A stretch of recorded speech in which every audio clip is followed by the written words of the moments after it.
live with Ultimate Two-Man. Y'all don't even see this dude coming. Oh, they see me coming. They don't know what you're coming for, though. Oh man, they know. No, they know what I'm coming for. Ain't no doubt about it. You know what we're coming for, man. But it's good to be on with you, man. Man, glad to have you, man. I hate I missed you, man. I had a presentation for you Friday, but I know you was doing what you do. Yeah, man. We was in DC for the weekend, man, or whatnot. But hey, man, you can always send mine in the mail. You could have just left it at the Loop Church. I'll be over there at some point. You know, so but it's all good.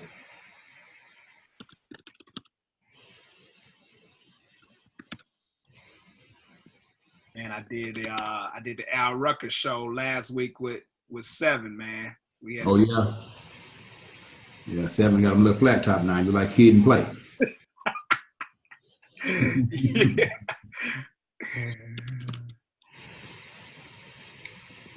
I told him I don't know what he's using, man. I need to use his I need to go to his bar because he showed black all over. Right. He's supposed to be the same age. You crazy boy. You salt and pepper all the way. All the way. I'm in there. I didn't like it at first, but it's there. I can't do nothing about it.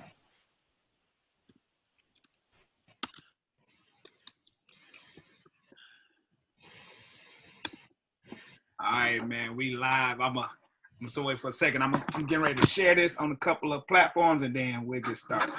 Okay. You know, you got it. You saw it should tag you in a second.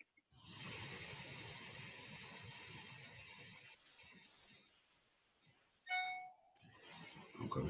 Yep. There we go. I'm on.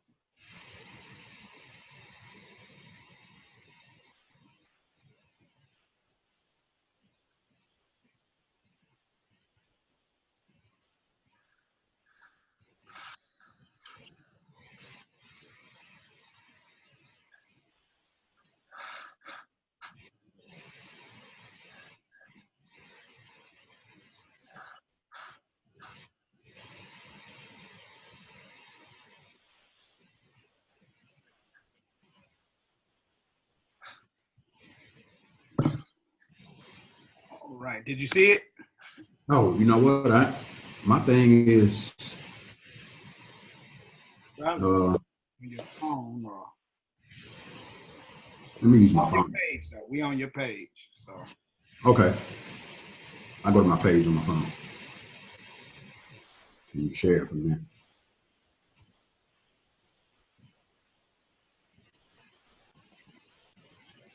what's up, Instagram? Y'all got to come over to Facebook Live. I'm getting ready to talk to entertainment manager Carneal Addison, almighty Omega Sci-Fi representative. Come check him out.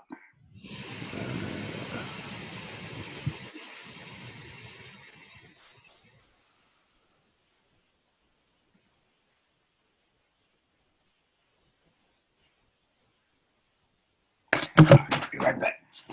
Okay.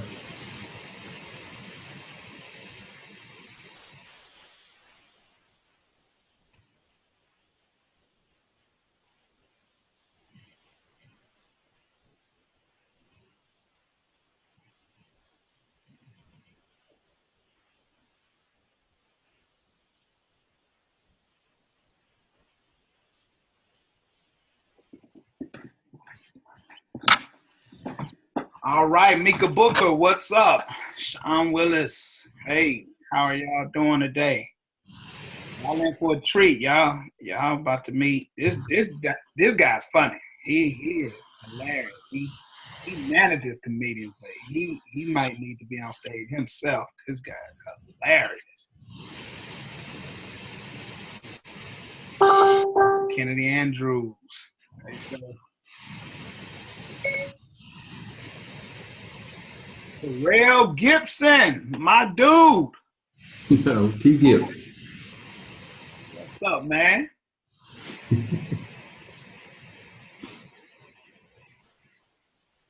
Well, listen, Neil, let's hit it, man, real quick, man. I wanted to bring you on with me today. Some people go watch this later, but, man, I've been celebrating all day long, man. My book just came out today officially on Amazon, so I'm excited about that, man. I got a new book called It Takes Two, Who's Helping You Lead. And basically the premise is if you're doing anything, you can't do it by yourself. You need help. Right, exactly. And if you're helping somebody, I want to encourage you and kind of give you some principles on how to last long in this thing, how to kind of manage, you know, the ambition and the frustration that comes along with kind of being behind the scenes and all that type of stuff. But, man, I wanted to just kind of have you on just for a quick second, man, and chat to you because last Friday I did kind of like a Houston release, an unofficial release, family, friends, and just people I knew from back in the day. I wanted to come home before it hit today. And you weren't there, but we had an award for you. It was an It Takes Two Appreciation Award because somebody like yourself, man, a lot of times people don't get the respect and appreciation that they deserve because they name not in lights. But I know what that role is because I've been doing it for 20 years and I know what you do. I know what goes into what you do. So I just want to celebrate you, man, and let you know I appreciate the hustle, the grind, and I know what it takes to do what you do for so long. Man, welcome, man. Man, glad to be here, Mom. And since you gave me an award, I want to can I do my speech? Yeah, come on, let's get it. Man, first giving unto God, man, who's the head of my life, man, and you know, all that good stuff. But Mom, I really do appreciate you though, man, for real, because before I became a two-man, actually, man, I used to sit back when we all met at Higher D. Man, I used to always sit back and watch people like you and Terrell, you know, how y'all used to, you know, interact and made it fun with your job, with your situation, like how y'all used to shadow pastor and do stuff for him. And not one time did you ever trip about being in the lead of everything. You were happy with your position. You played it well. You did what you were supposed to do in excellence. And that was key. And so I was always wanting to do that and find somebody to do that for and with. So the opportunity afforded itself for that to be with Marcus. And so it started off as me helping, you know, so to say, just, you know, being there with him, helping him because he was by himself or whatnot. And then, you know, he approached me one day and said, hey, I need you full time. And you know how Marcus is a joker. And I'm like, boy, you got to be playing. I'm not about to leave my job to be playing with you. And after I sat down with Marcus a couple of times and I saw how serious he was, how he would interact with people over the phone and on the computer, find him different places and strategizing and stuff like that. I was like, this dude is serious. He's real serious.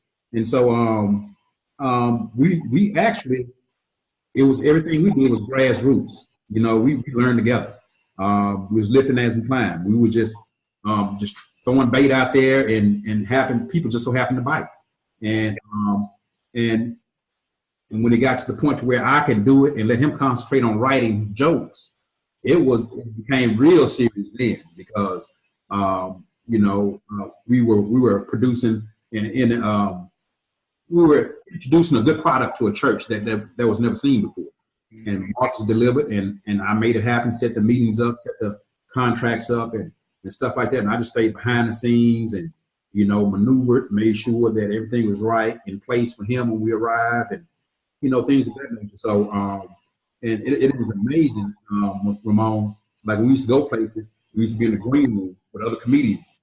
And they used to always say, hey, Marcus, tell your bodyguard to get us some water or something. Mm-hmm. You know what I'm saying? So I had to endure all of that stuff. Yeah. I'm his what else did I used to carry his clothes and I used to be all that, your handler and all that. I was everything but a business manager, yeah. You know, to the comedians. Yeah. But after they saw how Marcus was able to just sit back and when they say, hey, Marcus, you up in 5 minutes, how he just had to just get up and walk to the stage without having to do everything else in the sound booth, making sure everything was right, making sure his money was there, making sure just things were just lined up for him. All he had to do was just grab a microphone and perform. And after a couple of years, they were like, Marcus, I need a meal. Right. Yep. You know, so it happens slowly but surely where people, they start seeing what you do, and then they start appreciating what you do, and then they want what Marcus has. So right. So I definitely understand the two-man. Yeah. Well, man. Well, kudos to you, man. You know, I've served in that role and, you know, been there, and you know, I feel like I'm a part of y'all still. You know, I was there for sure at the beginning, and then you came in and took it to a whole nother level. So much respect for what you do, and I think that's you know, a part of what I want to help people understand. Like, you need people who are okay with playing behind the scenes and doing all the stuff that nobody really understands what it takes to make it happen. But the only time people really understand the value of a two-man is when a two-man gone. Exactly. Now, you take you out the equation. Now it's like, what happened? What happened to this whole conglomerate? It was running smooth. And so, you know, hopefully by me getting this book out, and to me it's more than a book. It's a movement. I want people to, if you got a good two-man or a two-woman, you need to appreciate them. Yeah, for sure. If you don't, you can lose that person, and your life can be rough. Right. But Mon, on the flip side of being a two-man, man, it's also where man, you can't throw your rocks and hide your hands in this two-man situation, because if something goes wrong, there's only one way. The leader has to look. That's right. You know what I'm saying? So I hope you have a chapter in your book. I hope you have a chapter in your book about dealing with hey man, if you messed up, you gotta own up to it and fess up to it and right your wrong some type of way.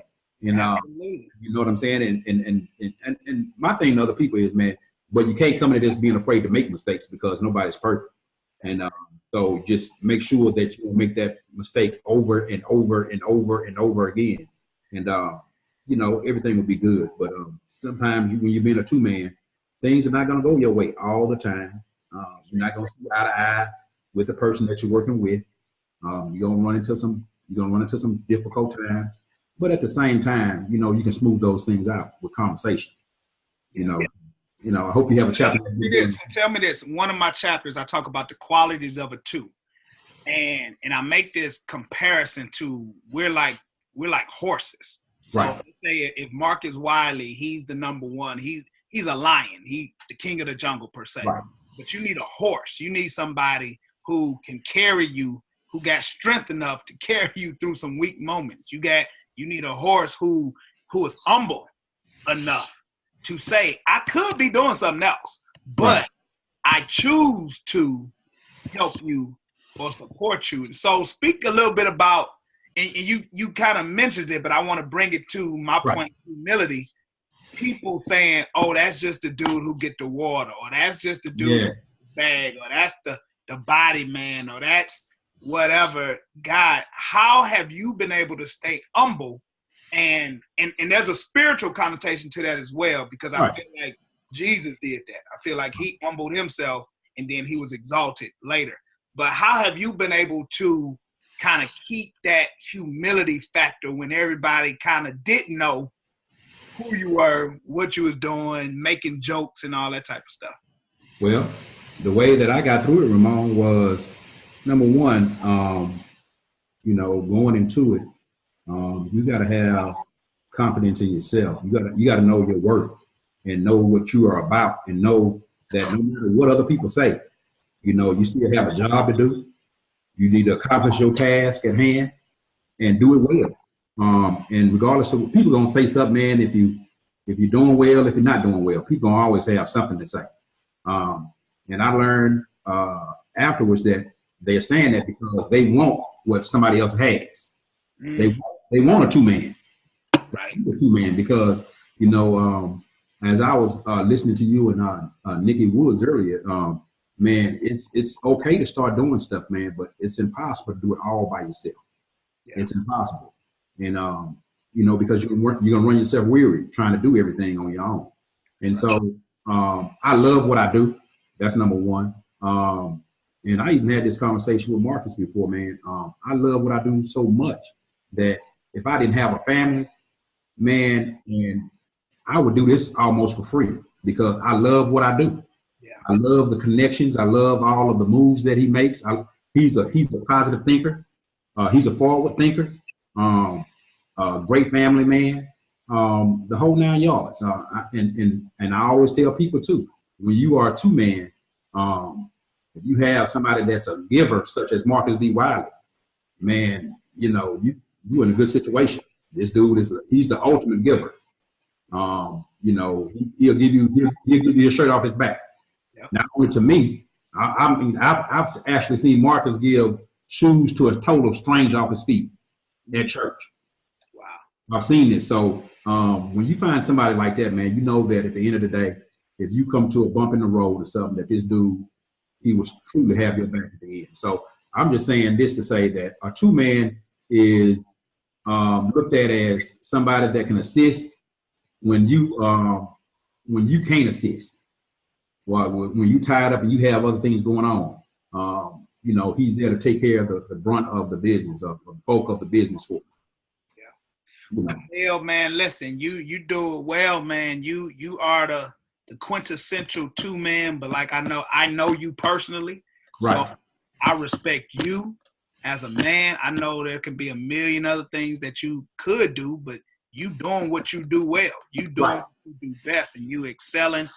Marcus D. Wiley wouldn't be the household name that he is without the behind-the-scenes stuff that you making happen. I know when the phone ring or I get that text, it's Neil.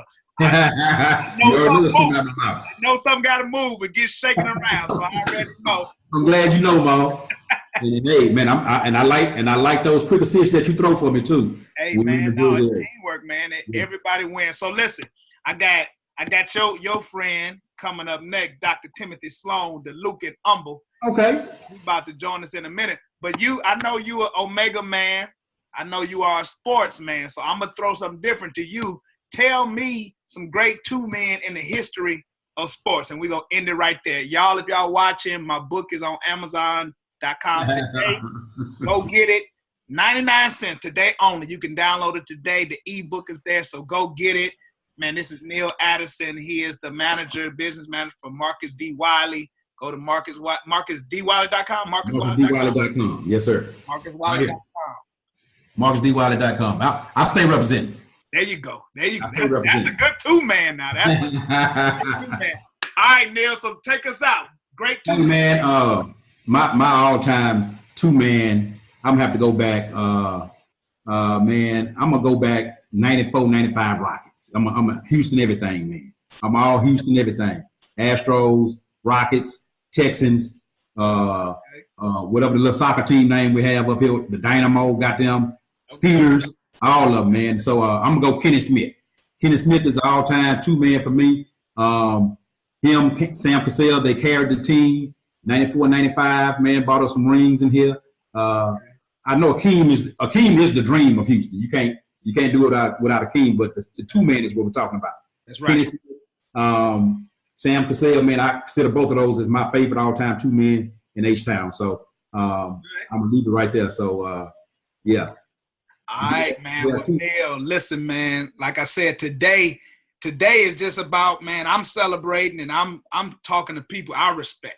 You know, this is my time to tell you who I respect and who I like. So I ain't been the one, man. I don't always have a microphone, but today I got the mic and I want to talk to you who getting it the way I like the way they getting it. And you one of them people, man. I respect you to the highest degree. Your business acumen, your understanding of the importance of relationship and relationship building. You're a family man. You're a father. I watch you go through a lot with that. So, man, I just want to tell you I honor you and I respect you. Right on, Mo. And same here, man. Without you, I wouldn't even be here, man, because like I said, I used to watch you from afar as well. Same thing you told Nikki Woods. You watched her, man. So everybody needs to know this, and I'm going to get out of the way. Man, you are being watched whether you know it or not. So you need to be able to leave a nice impression on somebody that's watching you, or do something that'll be like, I know I'm being watched. So this person that's watching me, they can get this information. I know they can get this and do it well. So man, I like what you're doing as well, man. You always a hustler. You always doing something, and that is the truth. Yes, you can drop whatever you're doing right now and then go right to the next thing, and you won't miss a beat. I already know you. You're a true hustler. Thank True you. hustler. Got a hustler spirit. My mama. That's how they do it out of Detroit. That's how we do it. That's how All right, Neil, man. Love you, man. I love you too, boy. Family for me, man. Tell What's us up? what's up. All right, we'll do. All right. All right.